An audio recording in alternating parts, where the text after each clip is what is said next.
নমস্কার বন্ধুরা, তোমাদের সকলকে স্বাগত জানাই নিত্যানন্দ একাডেমিতে। চলে এসেছি তোমাদের জন্য বাংলা এসএলএসটির 40 নম্বরের একটি মিক্সড মক টেস্ট নিয়ে। তো আজকের এই ক্লাসে 40টি প্রশ্নের সাথে আরও অতিরিক্ত কিছু গুরুত্বপূর্ণ অংশগুলি নিয়ে আলোচনা করব, যাতে সিলেবাসের কিছু অংশ রিভিশন হয়ে যায়। আর তোমাদের জন্য বাংলা এসএলএসটির অনেকগুলি ক্লাস আগে থেকে আপলোড করা রয়েছে। তোমরা যদি সেই ক্লাসগুলি না দেখে থাকো, বাংলা এসএলএসটির প্রস্তুতি খুব ভালোভাবে নেওয়ার জন্য সেই ক্লাসগুলি অবশ্যই দেখে নেবে। আর তোমাদের প্রস্তুতি ঠিক কেমন হচ্ছে সেগুলি যাচাই করার জন্য প্রতিদিন সময় ধরে অন্তত 2 থেকে 3টে মক টেস্ট দেওয়া অবশ্যই প্রয়োজন। তাই তোমাদের জন্য অনলাইন মক টেস্টের কোর্স নিয়ে আসা হয়েছে। অনেকেই কিন্তু সেই কোর্সটি নিয়ে রীতিমতো মক টেস্ট দিচ্ছে। সেই কোর্সে তোমরা পেয়ে যাবে 100টির বেশি মক টেস্ট, পাঠ্যপুস্তক, ব্যাকরণ, সাহিত্যের ইতিহাস, 90 নম্বরের ফুল মক টেস্ট এবং মিক্সড মক টেস্ট। তো যারা সেই কোর্সটি নিতে চাও, ডেসক্রিপশন বক্সে চলে যাবে, সেখানে হোয়াটসঅ্যাপ নাম্বার পেয়ে যাবে, সেই হোয়াটসঅ্যাপ নাম্বারে মেসেজ করবে। তাহলে চলো এবার আজকের ক্লাসটি শুরু করা যাক। প্রত্যেকে কিন্তু প্রতিটি প্রশ্নের উত্তর কমেন্ট বক্সে জানানোর চেষ্টা করবে। তাহলে চলো আমরা প্রথম প্রশ্নে চলে যাই। মৃত্যুঞ্জয় রবীন্দ্রনাথের কোন ছোট গল্পের চরিত্র? কর্মফল, গুপ্তধন, পণরক্ষা নাকি হালদার গোষ্ঠী? মৃত্যুঞ্জয় রবীন্দ্রনাথের কোন ছোট গল্পের চরিত্র? তো এই প্রশ্নের সঠিক উত্তরটি হয়ে যাবে গুপ্তধন। চলো 2 নম্বর প্রশ্নে। সতীশ, সুকুমারী, শশধর রবীন্দ্রনাথের কোন ছোট গল্পের চরিত্র? কর্মফল, গুপ্তধন, পণরক্ষা নাকি হালদার গোষ্ঠী? তো এই প্রশ্নের সঠিক উত্তরটি হয়ে যাবে কর্মফল। সতীশ, সুকুমারী, শশধর রবীন্দ্রনাথের কর্মফল ছোট গল্পের চরিত্র। বিখ্যাত ছোট গল্পের চরিত্রগুলি তোমাদের অবশ্যই মনে রাখতে হবে। চলো 3 নম্বর প্রশ্নে। কেতকা দাসের কাব্য প্রথম মুদ্রিত হয় কবে? 1850 খ্রিস্টাব্দে, 1847 খ্রিস্টাব্দে, 1844 খ্রিস্টাব্দে নাকি 1820 খ্রিস্টাব্দে? কেতকা দাসের কাব্য কবে প্রথম মুদ্রিত হয়? তো কেতকা দাসের কাব্য প্রথম মুদ্রিত হয়েছিল 1844 খ্রিস্টাব্দে। চলো 4 নম্বর প্রশ্নে। কেতকা দাস ক্ষেমানন্দের পিতার নাম কি? শঙ্কর, যাদবানন্দ, জানকীনাথ নাকি যদুনাথ? কেতকা দাস ক্ষেমানন্দের পিতার নাম কি? তো কেতকা দাস ক্ষেমানন্দের পিতার নাম হচ্ছে শঙ্কর। কেতকা দাস ক্ষেমানন্দকে মনসামঙ্গল কাব্যধারার কবি। চলো 5 নম্বর প্রশ্নে। জ্ঞান দাসের জন্ম কোথায়? কুণ্ডগ্রামে, কাঁদরা গ্রামে, দোগাছিয়া গ্রামে নাকি কুচিয়ামরা গ্রামে? জ্ঞান দাসের জন্ম কোথায়? তো জ্ঞান দাসের জন্ম হচ্ছে কাঁদরা গ্রামে। চলো একটু জ্ঞান দাস সম্পর্কে জেনে নেওয়া যাক। জ্ঞান দাস নিত্যানন্দের কনিষ্ঠা পত্নী এবং বৈষ্ণব সমাজের নেতৃস্থানীয়া জাহ্নবা দেবীর মন্ত্র শিষ্য ছিলেন। কার শিষ্য ছিলেন? জাহ্নবা দেবীর। জ্ঞান দাসের জন্ম কোথায়? কাটোয়ার 10 মাইল পশ্চিমে অবস্থিত কাঁদরা গ্রামে। তিনি ব্রাহ্মণ বংশে জন্মগ্রহণ করেছিলেন। আর জ্ঞান দাস খেতুরিতে যে বৈষ্ণব সম্মেলন হয়েছিল তাতে যোগদান করেন। আর জ্ঞান দাস ব্রজবুলি এবং বাংলা উভয় ভাষাতেই কিন্তু পদ রচনা করেছেন। ব্রজবুলিতে তিনি কাকে অনুসরণ করেছেন? বিদ্যাপতিকে। আর বাংলা পদ রচনার ক্ষেত্রে তিনি অনুসরণ করেছিলেন চণ্ডীদাসকে। চলো 6 নম্বর প্রশ্নে। সঙ্গীত মাধব কার লেখা? জ্ঞান দাস, চণ্ডীদাস, গোবিন্দ দাস নাকি বিদ্যাপতি? তো সঙ্গীত মাধব এটি লিখেছিলেন গোবিন্দ দাস। তার সাথে তোমরা মনে রাখবে গোবিন্দ দাসকে বলা হয় দ্বিতীয় বিদ্যাপতি। গোবিন্দ দাস বৈষ্ণব পদ রচনার ক্ষেত্রে বিদ্যাপতির পদাঙ্ক অনুসরণ করেছিলেন। গোবিন্দ দাস বৈষ্ণব পদ রচনার ক্ষেত্রে কাকে অনুসরণ করেছিলেন? বিদ্যাপতিকে। সেজন্যই গোবিন্দ দাসকে কী বলা হয়? দ্বিতীয় বিদ্যাপতি। আর গোবিন্দ দাসের শ্রেষ্ঠ পদগুলি কোন ভাষায় রচিত? ব্রজবুলি ভাষায় রচিত। গোবিন্দ দাসের শ্রেষ্ঠ পদগুলি ব্রজবুলি ভাষায় রচিত। গোবিন্দ দাসের পিতার নাম হচ্ছে চিরঞ্জীব সেন, আর মাতা হচ্ছে সুনন্দা। আর গোবিন্দ দাসের মাতামহের নাম কি? দামোদর সেন। গোবিন্দ দাস প্রথম জীবনে শাক্ত ছিলেন, পরে শ্রীনিবাস আচার্যের শিষ্যত্ব গ্রহণ করেন এবং বৈষ্ণব পদ রচনা করে বাংলা এবং বাংলার বাইরে সুপরিচিত হন। তার সাথে তোমরা মনে রাখবে ডক্টর বিমান বিহারী মজুমদার কলকাতা বিশ্ববিদ্যালয়ের উদ্যোগে গোবিন্দ দাসের পদের যে বৃহৎ সংকলন প্রকাশ করেছিলেন, তাতে গোবিন্দ দাসের 800টি পদ ছিল। আর গোবিন্দ দাসের শ্রেষ্ঠত্ব কোন পর্যায়ের পদ রচনায়? অভিসার পর্যায়ের পদ রচনায়। চলে যাব পরবর্তী প্রশ্নে।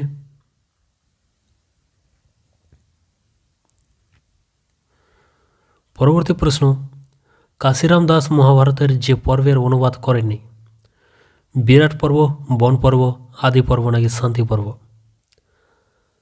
কাশিরাম দাস মহাভারতের কোন পর্বের অনুবাদ করেননি? যারা পারবে অবশ্যই কমেন্ট করে জানাও উত্তর। তো এই প্রশ্নের সঠিক উত্তরটি হয়ে যাবে শান্তি পর্ব।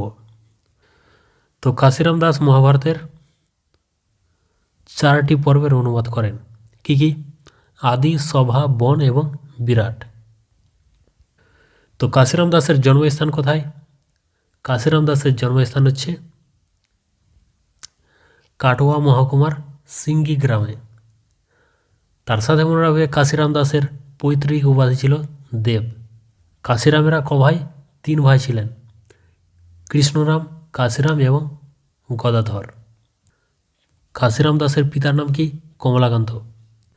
কাশিরাম দাসের ভাই গদাধরের পুত্রের নাম হচ্ছে নন্দরাম দাস। মনে করা হয় যে কাশিরাম দাস মহাভারতের 4টি পর্ব রচনা করার পর মৃত্যুকাল নিকটবর্তী দেখে কাশিরাম দাস তার ভ্রাতুষ্পুত্র অর্থাৎ নন্দরামকে অসমাপ্ত কাব্য রচনার ভার দিয়ে যান। চলো পরবর্তী প্রশ্নে। 8 নম্বর প্রশ্ন, মধুমালতী কাব্যটি কার লেখা? সাবিরিদ খাঁ, শাহ মোহাম্মদ সগির, মোহাম্মদ কবির নাকি মোজাম্মিল?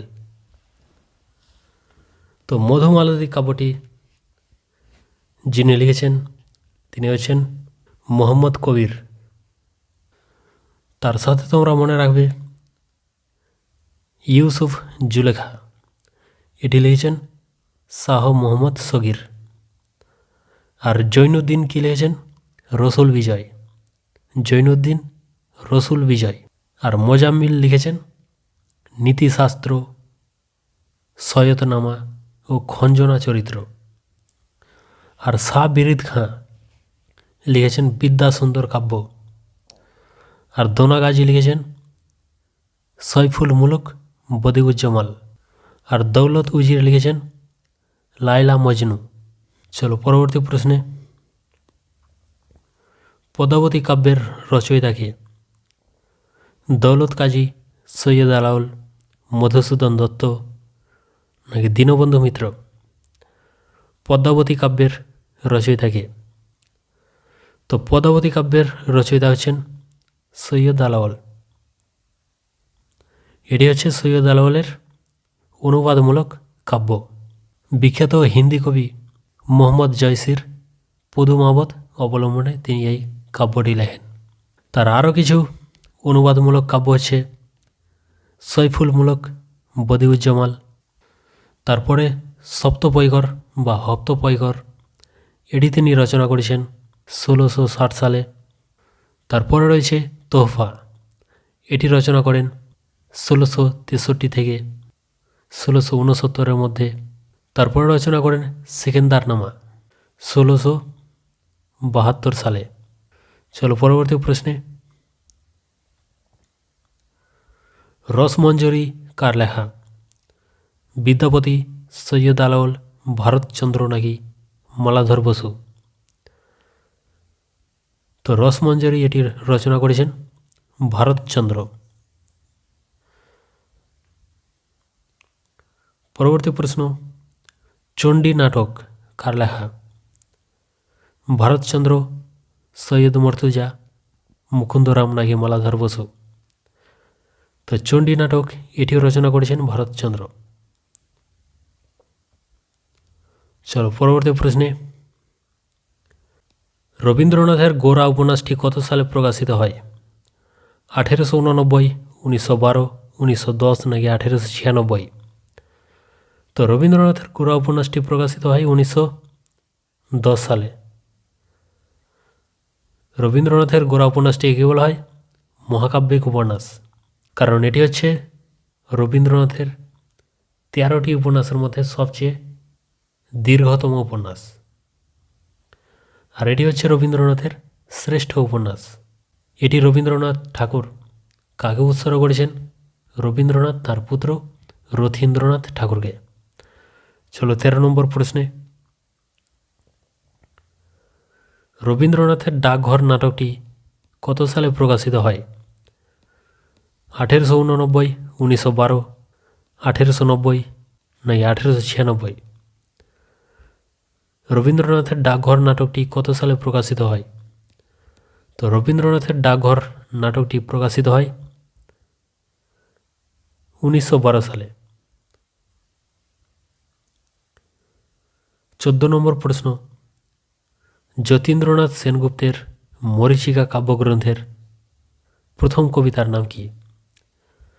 বহ্নিস্তুতি, শীত, শিব স্তোত্র নাকি অন্বেষণ? তো যতীন্দ্রনাথের মরীচিকা কাব্যগ্রন্থের প্রথম কবিতার নাম হচ্ছে বহ্নিস্তুতি, আর শীত হচ্ছে যতীন্দ্রনাথ সেনগুপ্তের প্রথম কবিতা, আর শিব স্তোত্র এটি হচ্ছে যতীন্দ্রনাথ সেনগুপ্তের মরুশিখা কাব্যগ্রন্থের প্রথম কবিতা, আর অন্বেষণ এটি যতীন্দ্রনাথ সেনগুপ্তের মরুমায়া কাব্যগ্রন্থের প্রথম কবিতা। শিব স্তোত্র এটি কোন কাব্যগ্রন্থের প্রথম কবিতা? মরুশিখা। আর অন্বেষণ এটি মরুমায়া। চলো পরবর্তী প্রশ্নে, নিচের কোনটি যতীন্দ্রনাথ সেনগুপ্তের কাব্য সংকলন গ্রন্থ? অনুপূর্বা, পথের বাণী, উত্তর বসন্ত নাকি প্রহাসিনী? নিচের কোনটি যতীন্দ্রনাথ সেনগুপ্তের কাব্য সংকলন গ্রন্থ? তো এই প্রশ্নের সঠিক উত্তরটি হয়ে যাবে অনুপূর্বা। এটির প্রকাশকাল কত? 1946 খ্রিস্টাব্দ। চলো পরবর্তী প্রশ্নে, যতীন্দ্রনাথ সেনগুপ্তের মরুমায়া কাব্যগ্রন্থের প্রকাশকাল কত? 1927, 1923, 1930 নাকি 1957? তো যতীন্দ্রনাথ সেনগুপ্তের মরুমায়া কাব্যগ্রন্থের প্রকাশকাল হচ্ছে 1930 খ্রিস্টাব্দ। আর 1927 খ্রিস্টাব্দে কোন কাব্যগ্রন্থ প্রকাশিত হয়? মরুশিখা। 1927 মরুশিখা। আর 1923 কোন কাব্যগ্রন্থ প্রকাশিত হয়? মরীচিকা।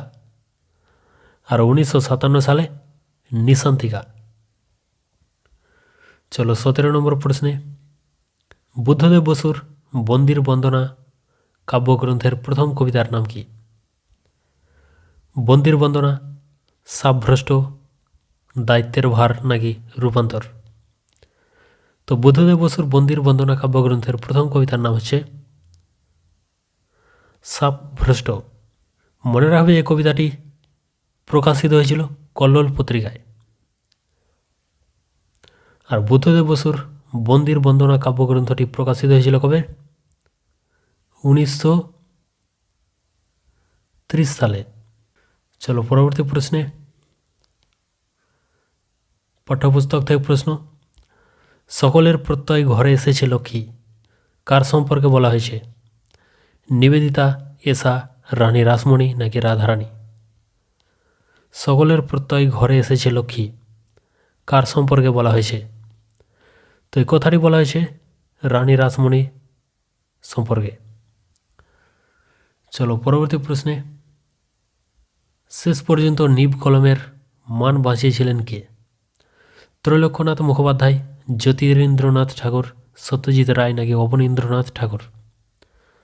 শেষ পর্যন্ত নিব কলমের মান বাঁচিয়েছিলেন কে? তো এই প্রশ্নের সঠিক উত্তরটি হয়ে যাবে সত্যজিৎ রায়। চলো 20 নম্বর প্রশ্নে, কালিদাসের মেঘদূতম কাব্যটি কয়টি খণ্ডে বিভক্ত? 2টি, 3টি, 4টি নাকি 5টি? কালিদাসের মেঘদূতম কাব্যটি কয়টি খণ্ডে বিভক্ত? তো কালিদাসের মেঘদূতম কাব্যটি 2টি খণ্ডে বিভক্ত। কি কি? পূর্ব মেঘ এবং উত্তর মেঘ। চলো পরবর্তী প্রশ্নে, প্রফেসর শঙ্কুর বাড়িতে ছোটবেলায় কোন পাখি ছিল? পোষা ময়না, পোষা কাক, তোতা নাকি ময়ূর? প্রফেসর শঙ্কুর বাড়িতে ছোটবেলায় কোন পাখি ছিল? তো এই প্রশ্নের সঠিক উত্তরটি হয়ে যাবে অপশন ক, পোষা ময়না। চলো 22 নম্বর প্রশ্নে, ভদ্রলোকের কণ্ঠস্বর এবার কাঁপিতেছিল। কার কণ্ঠস্বর কাঁপিতেছিল? জয়রাম মুখোপাধ্যায়, সব্যসাচীর, নিশানাথ বাবুর নাকি শোভনের বাবার? তো এই প্রশ্নের সঠিক উত্তরটি হয়ে যাবে নিশানাথ বাবর। 23 নম্বর প্রশ্ন, একটি জাহ্নবী ঢেউ সাগরে মিলাইয়া যায় আপনা বিনাশী, উদ্ধৃতিটি কোন কবিতার? এই জীবন, নতুন জীবন, ঘর নাকি আবহমান? তো এই প্রশ্নের সঠিক উত্তরটি হয়ে যাবে নূতন জীবন। চলো পরবর্তী প্রশ্নে, ডক্টর মানস চৌধুরীর প্রদর্শনী কক্ষের নামটি হল বসু বিজ্ঞান মন্দির, চৌধুরী এক্সপেরিমেন্ট ল্যাব নাকি মনোবিজ্ঞান মন্দির নাকি বীক্ষণ? ডক্টর মানস চৌধুরীর প্রদর্শনী কক্ষের নাম কি? তো এই প্রশ্নের সঠিক উত্তরটি হয়ে যাবে মনোবিজ্ঞান মন্দির। মনোরাজ্যের গুপ্ত রহস্য প্রকাশক যন্ত্রটি হল রিমেম্ব্রেন, অর্নিথন, বীক্ষণ নাকি অ্যানাইহিলিন? কোনটি হবে সঠিক উত্তর? তো এই প্রশ্নের সঠিক উত্তরটি হয়ে যাবে বীক্ষণ।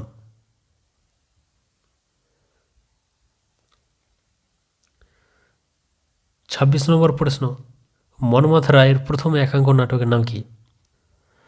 কারাগার, চাঁদ সওদাগর, বিদ্যুৎ পরোনা নাকি মুক্তির ডাক? তো মন্মথ রায়ের প্রথম একাঙ্ক নাটকের নাম হয়ে যাবে মুক্তির ডাক।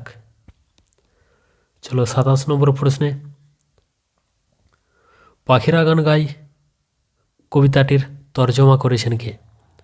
Juan Ramon Jimenez, Satyanarayan Chakraborty, Bishnupada Bhattacharya নাকি সুনীল গঙ্গোপাধ্যায়? পাখিরা গান গাই কবিতাটির তর্জমা করেছেন কে? তো এই প্রশ্নের সঠিক উত্তরটি হয়ে যাবে সুনীল গঙ্গোপাধ্যায়। 28 নম্বর প্রশ্ন, 40-এর নিচে কাউকে দেশের বাইরে পদার্পণ করতে দেওয়া উচিত নয়, উক্তিটি কার? প্লেটো, সক্রেটিস, অ্যারিস্টটল নাকি অ্যাডাম স্মিথ? 40-এর নিচে কাউকে দেশের বাইরে পদার্পণ করতে দেওয়া উচিত নয়, উক্তিটি কার? তো উক্তিটি হচ্ছে প্লেটোর। চলো পরবর্তী প্রশ্নে,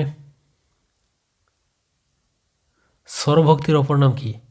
বিপ্রকর্ষ, অভিশ্রুতি, অন্তঃস্বরাগম নাকি অভিনিহিতি? তো স্বরভক্তির অপর নাম হচ্ছে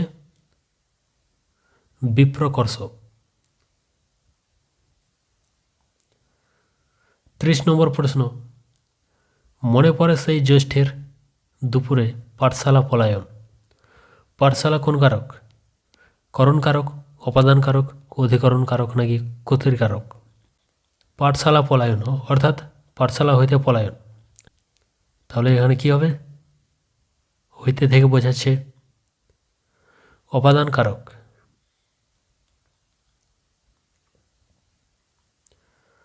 বাঘে গরুতে এক ঘাটে জল খায়। বাঘে গরুতে কোন কর্তা? নিরপেক্ষ কর্তা, প্রযোজ্য কর্তা, ব্যতিহার কর্তা নাকি সহযোগী কর্তা? তো বাঘে গরুতে এটি হয়ে যাবে সহযোগী কর্তা। মনে রাখবে সহযোগী কর্তায় সহযোগিতার ভাব বোঝাবে, যেমন মায়ে ঝিয়ে কাজ করে। আর ব্যতিহার কর্তায় প্রতিযোগিতার ভাব বোঝাবে, যেমন রাজায় রাজায় যুদ্ধ করে, ভাইয়ে ভাইয়ে ঝগড়া করে। আর নিরপেক্ষ কর্তা হচ্ছে বাক্যে সমাপিকা ক্রিয়া এবং অসমাপিকা ক্রিয়ার যদি পৃথক পৃথক কর্তা থাকে, তাহলে অসমাপিকা ক্রিয়ার কর্তাটি হচ্ছে নিরপেক্ষ কর্তা। যেমন উদাহরণ, ঝড় থামলে আমরা দরজা খুললাম। এখানে থামলে অসমাপিকা ক্রিয়ার কর্তা হচ্ছে ঝড়, তো ঝড় হচ্ছে এখানে নিরপেক্ষ কর্তা। আর প্রযোজ্য কর্তা হচ্ছে যে অপরের প্রেরণায় কাজ করে, তাকে বলা হয় প্রযোজ্য কর্তা। আর প্রযোজক কর্তা হচ্ছে যে নিজে কাজ করে না, অপরকে দিয়ে কাজ করায়, সে হচ্ছে প্রযোজক কর্তা।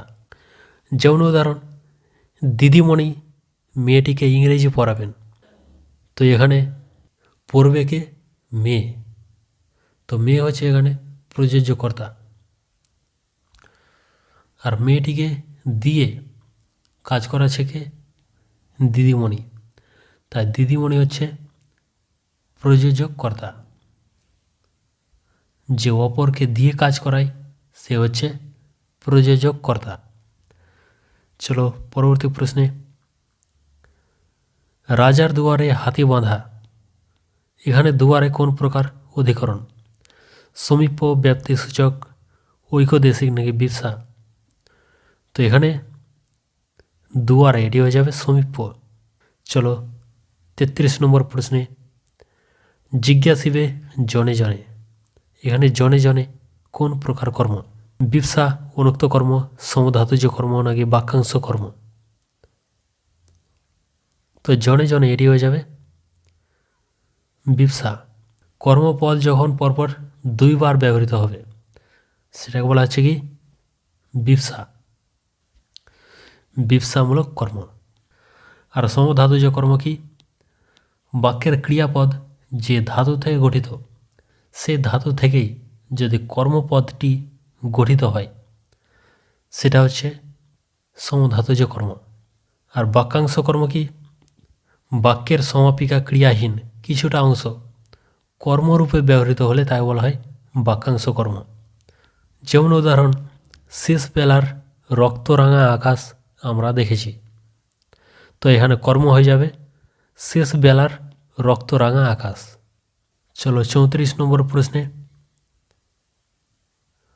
গ্রাম থেকে হয়েছে গেরাম, কোন প্রকার ধ্বনি পরিবর্তনের উদাহরণ? স্বরসঙ্গতি, অভিশ্রুতি, স্বরভক্তি নাকি অভিনীতি? তো এখানে যে প্রকার ধ্বনি পরিবর্তন হয়েছে সেটি হচ্ছে স্বরভক্তি। যুক্ত ব্যঞ্জনের মাঝে কোনো স্বরধ্বনির আগমন হয়ে যুক্ত ব্যঞ্জনকে ভেঙে দেওয়ার রীতিকে বলা হয় স্বরভক্তি। তোমরা এখানে দেখতেই পাচ্ছ গ এবং রয়ের মাঝখানে কোন স্বরধ্বনির আগমন হয়েছে? এ স্বরধ্বনির, তাই গ্রাম থেকে হয়ে গেছে গেরাম। চলো পরবর্তী প্রশ্নে, হাজির থেকে হাজিরা, এটি হলো যে প্রকার ধ্বনি পরিবর্তনের উদাহরণ? আদি স্বরাগম, মধ্য স্বরাগম, অন্ত স্বরাগম নাকি অন্ত ব্যঞ্জনাগম?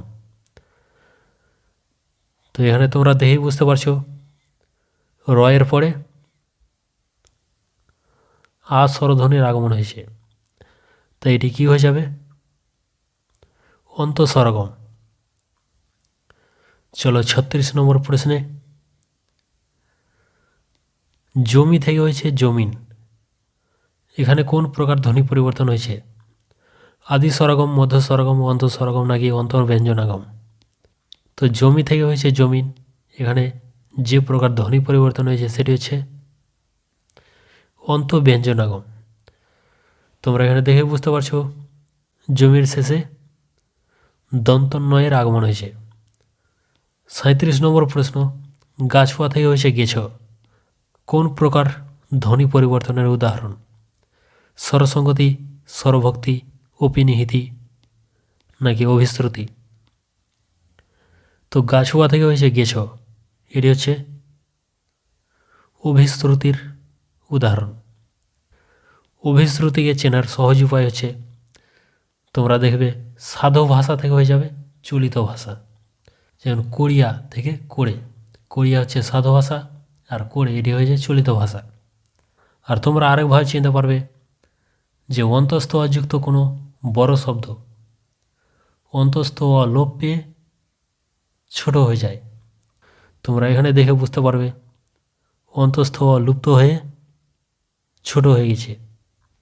চলো 38 নম্বর প্রশ্নে, লাল থেকে হয়েছে নাল, এখানে কোন প্রকার ধ্বনি পরিবর্তন হয়েছে?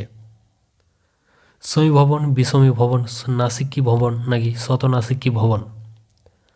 তো লাল থেকে হচ্ছে নাল, এখানে ধ্বনি পরিবর্তনের যে রীতি কাজ করেছে সেটি হচ্ছে বিষমীভবন। বিষমীভবন কি? শব্দের মধ্যে পাশাপাশি অবস্থিত দুটি সমান ব্যঞ্জনের মধ্যে যে কোনো একটি বদলে গেলে তাকে বলা হয় বিষমীভবন। তোমরা এই শব্দে দেখতে পাচ্ছ দুটি সমব্যঞ্জন, এর মধ্যে একটি বদলে গেছে, তো এই রীতিকে বলা হয় বিষমীভবন। আর সমীভবনে কী হয়? দুটি আলাদা আলাদা ব্যঞ্জন একই ব্যঞ্জনে পরিণত হয়, যেমন চন্দন থেকে চন্দন, কর্ম থেকে কম্ম। চলো পরবর্তী প্রশ্নে, গোসাই শব্দটি হলো তৎসম শব্দ, অর্ধ তৎসম শব্দ, তদ্ভব শব্দ নাকি আরবি শব্দ? তো গোসাই এটি হয়ে যাবে তদ্ভব শব্দ।